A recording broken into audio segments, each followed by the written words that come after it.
It's DMs off. Go ahead and hit the subscribe button so you know when we upload new videos. Alright, here we go. ShadowDark. Finally, it is in our hands. As well as some Jack Daniels. Oh yeah. So I was able to get my hands on the premium edition. This is a big boy, quite large. Here's the back with some stalactites and stalagmites. How do you ever remember that? Remember what? That it's stalactites up on top and stalagmites down on the bottom. Well, that's because stalactites, as in T, are up tall.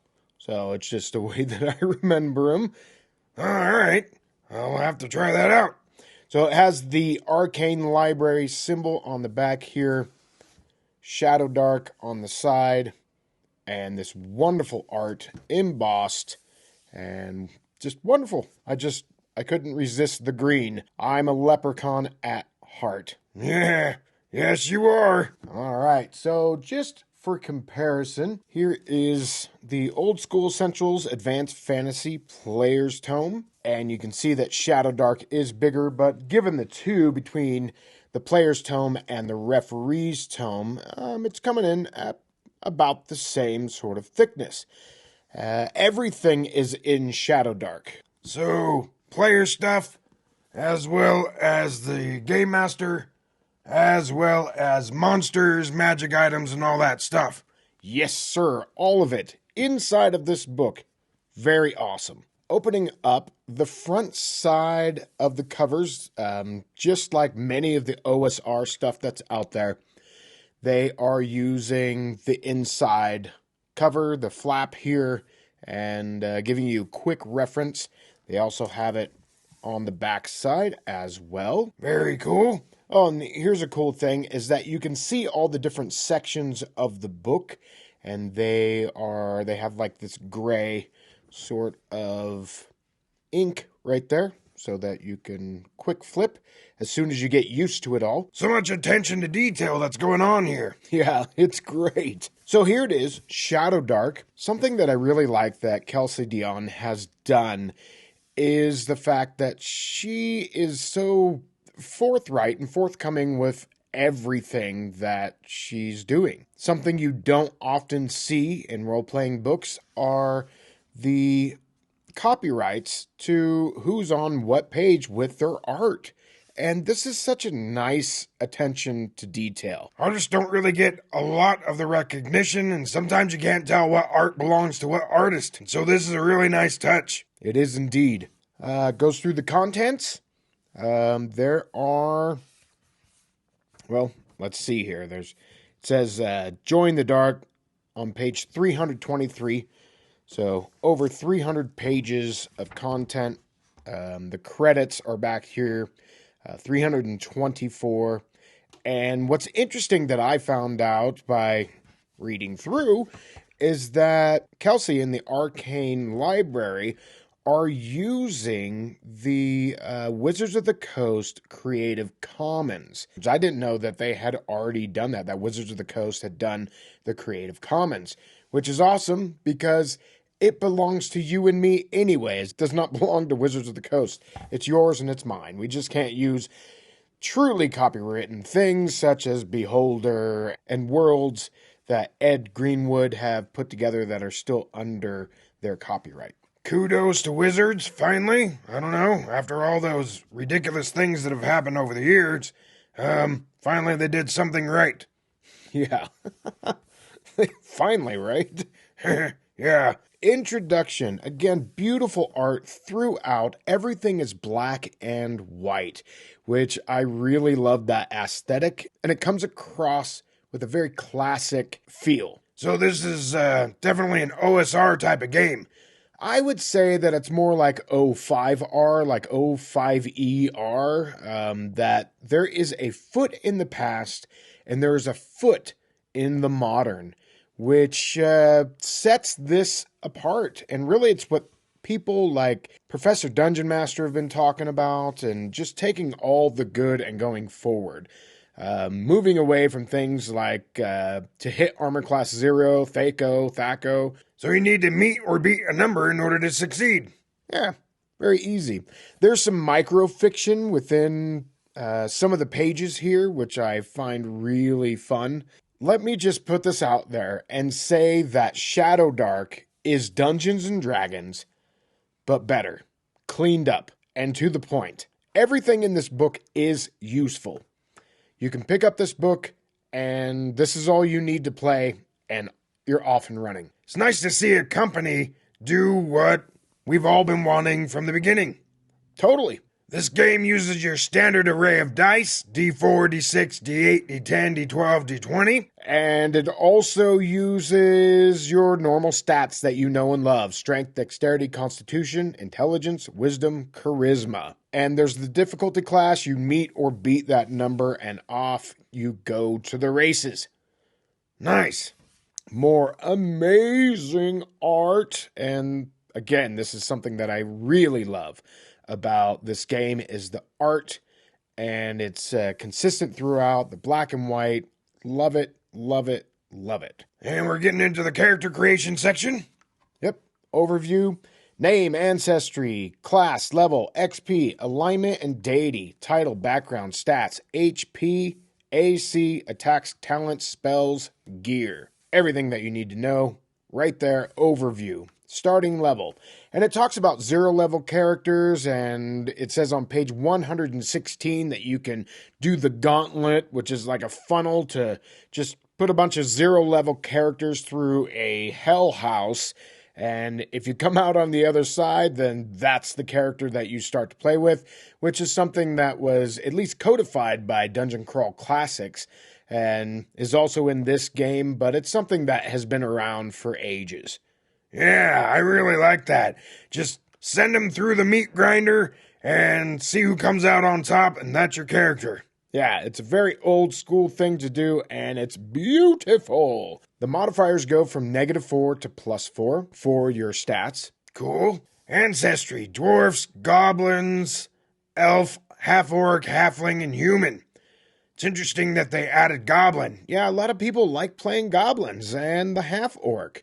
I'm not necessarily into the goblin. I always see the goblin as this evil creature, but it's cool to be able to kind of bust out of the norm for some people.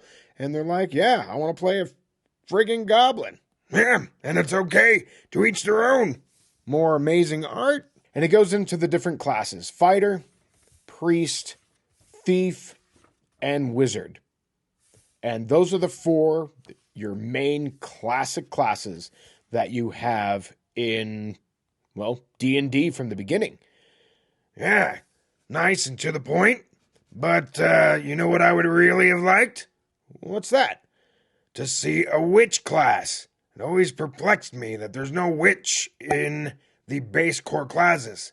Yeah, I agree. What's awesome about the classes here is that they encompass one spread. Everything you need to know about the fighter class is right here. And something that I stole from the quick start are these fighter talents, and I'm using it in my own homebrew game. This is awesome.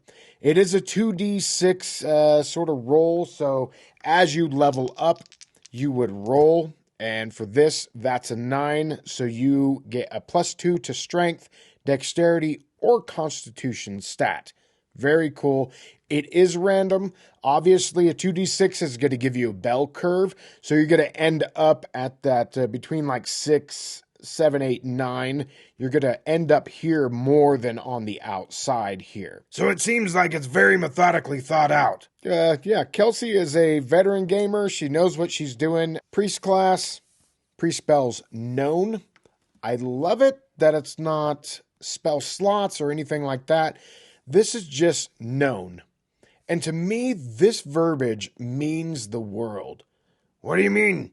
Well, instead of like, these are as many spells as you can store in your head, that Vancian model, these are your spells known.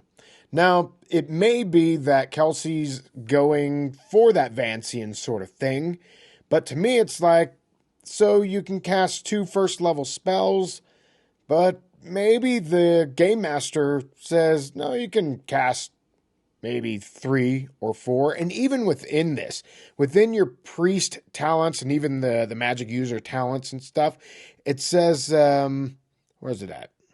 Nope, it's not here. Let's look at the wizard. What's the wizard? Here it is. 10 to 11. Learn one additional wizard spell at any tier that you currently know. So you can add to the numbers in the wizard spells known table. Yeah, I think that's cool that this table is a guideline and it can be way more than this. I mean, obviously, if you, by the time you're at first level and you can only have 4 first level spells from second level all the way to 10th, this makes sense that some of these you're going to be able to have 5 or 6 or 7 or more, depending on how many times you land on that 10 or 11, which I didn't do. I got a 4, which is +2 to intelligence stat or +1 to wizard spellcasting checks, one or the other. I really think that is intuitive and good, and it still gives you an aspect of being able to mold and shape your character as you move along through the levels. Nailed it, dude. Nailed it. The background. Cool stuff. Let's bring out the Fate Meal die here and roll on one of these for a background. 16, a scout. You survived on stealth, observation, and speed. Very cool. Simple. Yeah, and what I think is great about backgrounds is that you can use these sorts of things when you get into situations where you're arguing maybe with the game master about how you might be able to get a advantage or disadvantage on a particular role or something. Looks like they only did the basic 3 alignments, chaotic, lawful, and neutral. Harkening back to that old school feel, you're going to find your old school nature inside of this game, which is great. I like having the evil and good spectrum as well, but I've also found that there's nothing at all wrong with these 3 basic alignments. Just depends on your flavor. And these are the deities that Kelsey has provided to you. Saint Taragnus, Gede, Madeira the Covenant, Ord, Memnon, Ramlat, Shun the Vile, and the Lost. There's 2 of those people. Yeah, more awesome art.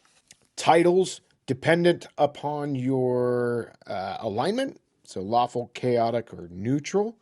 If you were a thief of the chaotic alignment and you're 6th level, your title is Shadow. Nice. Really dig the titles.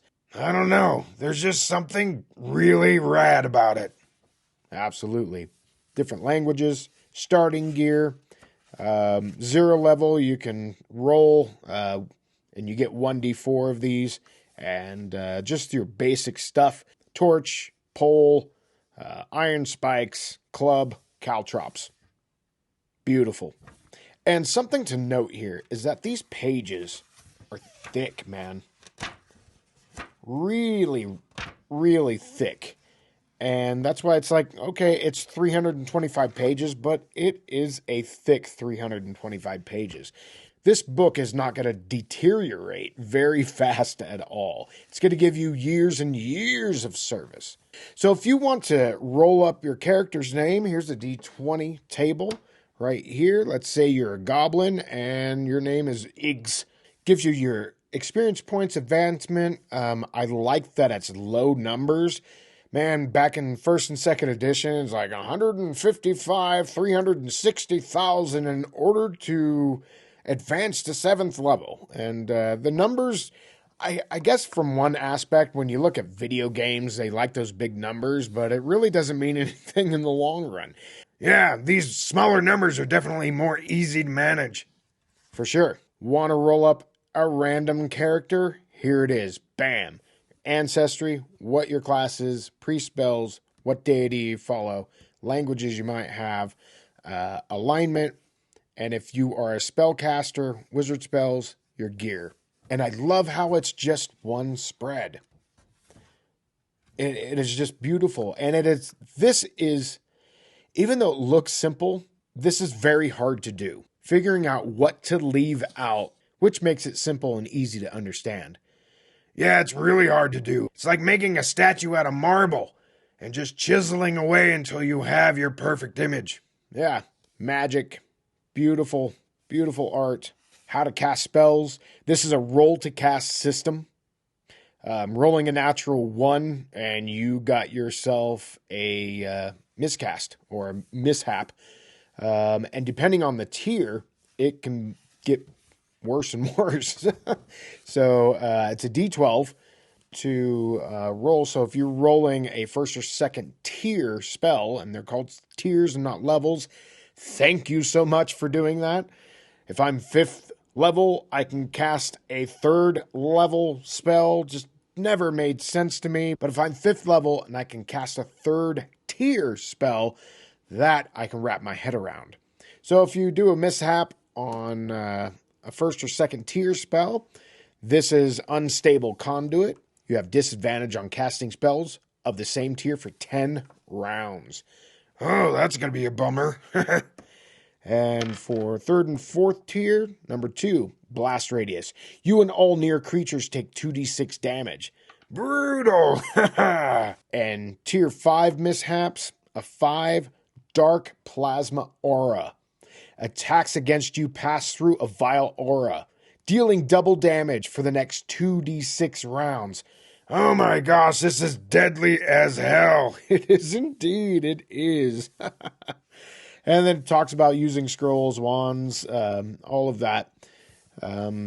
Using focuses, ranges, durations. If you roll a natural 20, you can double one of the numeric values of any of the spells. And here's the spell list, and then gets right into the spells.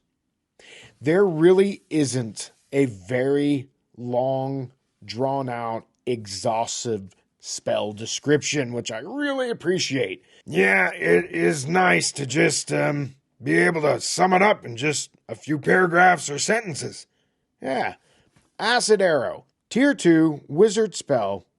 Duration is focus, range is far, and here's the description. You conjure a corrosive bolt that hits one foe, dealing 1d6 damage a round.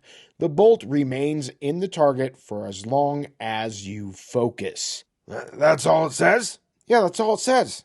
Wow. Okay. Yeah, to the point, right? Absolutely. You don't need to go crazy here. Dimension Door. You teleport yourself and up to one other willing creature within close to any point you can see. Done. This is nice, to the point. No need to be flowery with your words. Yeah, the great thing is that Kelsey, being her own company, the Arcane Library, didn't have a word count quota that she needed to fill up. You get rid of all the fluff and get right to the point. Which is something we love. Gameplay. Adventuring. Here's a little bit of microfiction here. Not even barely through this book yet. Talks about luck tokens and how many to give, and this gives you a reroll and great things. And I love using luck coins in my own game. Perfect. This is all in line with all the modern sort of ideas for OSR, really O5R. Yeah, this really hits the sweet spot, doesn't it? It really does. So difficulty classes, easy is 9, normal 12, hard 15, and extreme is 18. Talking about time, turns, how time passes, initiative, the game master turn, crawling, light sources, and nobody has infravision. Good. They shouldn't. No, they shouldn't. And so having a light source is imperative. Resting, stealth, surprise.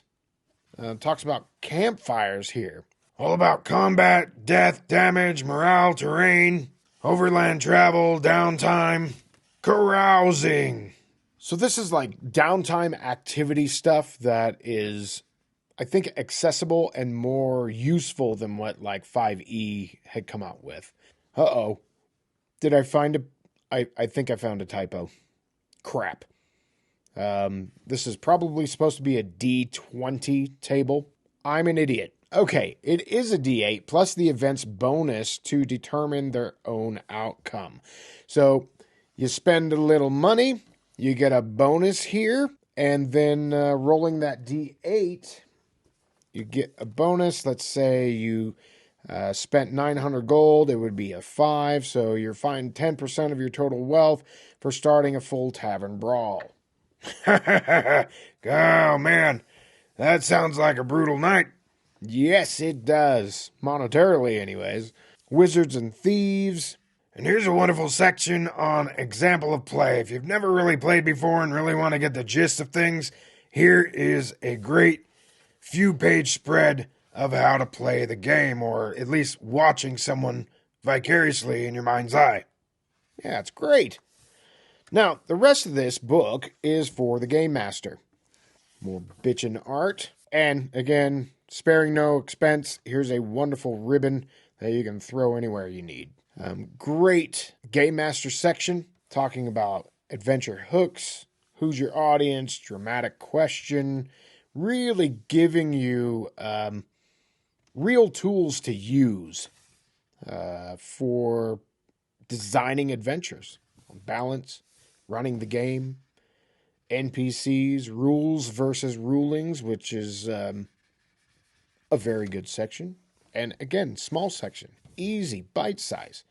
Talking about how the Game Master's not the enemy, a neutral arbiter, setting the tone. Good stuff. Different modes of play, random encounters, Traps and hazards, and being able to roll a d12. I think this might be a 3d12. It could just be one and read across. So like if I roll an 8, a javelin, how is it triggered? By pulling a lever, and the damage is 2d8 damage, or the effect is confused. But I think this is one of those 3d12 things. So if you roll it, here's a 9. It's a magical glyph. 7, the trigger is breaking a light beam. And then 12, 3d10 damage or petrification. And so really, there's so many more combinations that you can use here. Wow, that is really cool. It's kind of like the 3d6 tables that you use that you got from Dungeon Masterpiece. Yeah, it's beautiful. Beautiful, beautiful, beautiful. Hazards.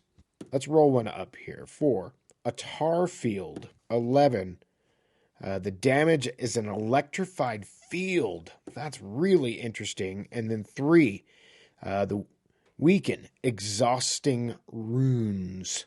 Very interesting. I love that. And that really brings to mind really cool things that you can use in your game. The gauntlet, how to run it. We were talking about that before. How to award experience points. And now we get into some awesome tables that are going to help you create all of your wonderful adventures. Just beautiful, beautiful, beautiful things here. Encounters in different environments. Arctic, artisan district, in a town, castle district. A cave, deep tunnels, desert, forest. So these tables upon tables this is the bread and butter of preparation for a game master. It's exactly what you want. And yeah, beautiful. So let's roll one of these real randomly. It's a percentile D100. 4. An unseen foe leaps out of hiding at close range. So attack. Something happens. One more. Let's see. 80. You realize you are not alone. Something is behind you. Wonderful. I love it. Rumors. Let's just roll 1. 29. A fortune-telling witch speaks true omens and portents. There's my witch. Yes, sir. The adventure generator. Very, very cool. Watch this. Let's create an adventure right now. And Kelsey has a wonderful article on her website about this, the Arcane Library. So 15. So the detail 1, pacify the 19, ritual. So we're trying to chill out a ritual somewhere. And 5, under the barrow mounds. Awesome. Wow, that you just created an adventure. Yeah, it's the adventure generator. I mean, let's go. Nice. Random NPCs, their qualities, occupation, rival crawlers that are out there. Party names, signature tactics, NPC names. Great stuff. ShadowDark maps. Very cool. Overland hex maps. Wait a second, we gotta roll on the tavern generator. All right. Let's see here. So, D20 and 8. This is the silver. And 15, Bell. That's the name of the tavern, the Silver Bell. And it is known for 20 drinking contests. Perfect. Let's go. Yes. And what kind of food do they have there? Rat on a stick. Gross. And let's see. That's for poor people. They also have crimson pudding. And also, let's see, crispy silkworms. That's kind of gross. And what kind of drink do they have? Okay, this is a real typo. The last one was not a real typo. It's a D asterisk. It's a D12, obviously. So we roll that. 5. Clear spirits. 1 silver piece. Burns. Ends 1 bad effect of another drink. Nice. So here's some a shop generator. All these awesome tables. Then different encounters for different places. Deep tunnel encounters. Desert encounters. Forest. Blah, blah, blah. Oh my gosh, it goes on and on. Ruins. I'm flipping multiple pages. Slums. Swamps. Tavern encounters. Temple district. Tombs. University district. Oh, this is my section. Monsters. Yes. Goes into it. Armor class, hit points, attacks, movement, so on and so forth. Make it weird. Make a monster. Very cool. Yeah, so, and then the pre-gens that are already here. Love it. Let's look at dragons. My favorite? Well, of course it is. Dragons. And I recognize this art style. Brandish Gilhelm, Runehammer Games, Hanker Inferno. So, a fire dragon has 80 hit points, 18 armor class, and fire breath weapon. And then all of its saves and everything else that you need to know. Awesome. Talks about general dragons, but I like how Kelsey didn't use chromatic dragons, but just went on and did like types: desert, fire, forest dragon, sea, frost dragon, swamp dragon. Awesome. Love it. Yeah, drows. And so there are tons of monsters to use. Tons of monsters to use and creatures to fight, which is what we like doing, isn't it? Yes, it is. All right. And then treasure. More microfiction and treasures and treasure tables. Beautiful, beautiful. Boons are non-monetary sources of value or benefit. Things that you can give to your players, the characters, really. Magic item attributes. Item idea generator. That's cool. Yeah, let's roll on it. A 14. The Unholy Scroll of the Elders. Ooh. Now I'm already thinking of adventures. Kelsey, you've outdone yourself. This is amazing. It really is amazing. This is like just a beautiful, beautiful book. Hey, is your book ripped? Yeah, it's ripped right here. It's weird because I think it's right out of the machine because there's a dent right here, but then this page is kind of ripped, but just on top. So I think I can use some watered down Elmer's glue or something. I don't know. Maybe if you know in the comments how I can fix this, kind of reattach it, it would be really helpful. Thank you. Magic items. all in the last part of this. Tons of wonderful stuff. And then goes into, and here's your character sheet, and then how to join the Dark and be a part of the ShadowDark community. Very cool. And all the credits. And again, here's that attention to detail. She lists all of the fonts that she uses here in the book. It just shows transparency, and I really dig that. I really, really dig that. Here is my beautiful book. I'm going to treasure this for years. Such a wonderful addition to my library and to games that we're going to be playing, right? Absolutely. I would say that out of games that are published right now, I like playing my own homebrew because it has the things that I want completely. That's number one on my list. Second to that, ShadowDark. I would play this over just about any other game if I want that Dungeons and Dragons feel without being too OSR. I like the OSR. There is some fun stuff, and I will go back and I will play first and second edition. I will play old D&D, basic Moldvay and expert and all that stuff. It's fine. But this hits that sweet spot for something that's published and consumable and has all the tools you need. Everything that is lacking for Dungeon Masters in 5th edition can be found in this book right here. That's true. So much awesome stuff. And maybe we'll do some character roll-up videos, maybe adventure generation videos, just using this book because there's so much awesome to be found in here. Way much more than I can show in this brief overview. All right, everyone. Thanks for stopping by Agranak Studios today. We'll see you on the next one. Later. This video was brought to you by the generous support of our patrons. Consider becoming a patron.